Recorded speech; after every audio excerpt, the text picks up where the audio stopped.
vă cânt această melodie al vostru Denis Spaniolu, special pentru Ovidiu Răchită, din partea soției lui Andreea, cu mesajul: te iubesc și te aștept acasă.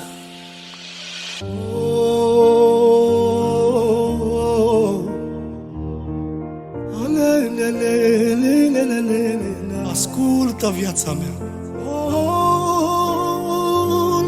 știi că eu mor de dorul tău.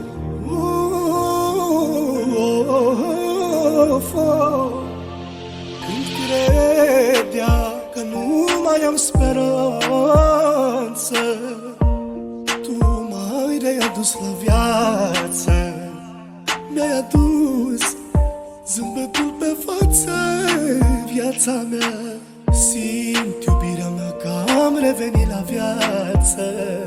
Nu-i vina la mine că mor după tine. Te iubești bine, dar și tu pe mine. Of, iubirea mea, nu-i vina la mine că mor după tine. Te iubești bine, dar și tu pe mine. Of, dragostea mea, vreau să-ți dau iubire, inima din mine să fie la tine.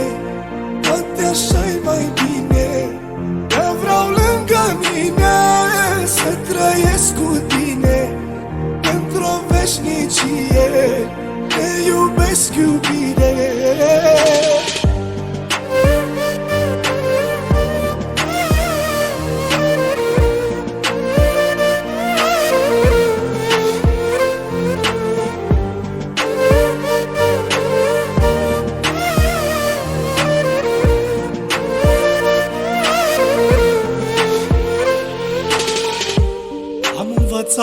Să am răbdare, of, inima mea, fiindcă dragostea e mare.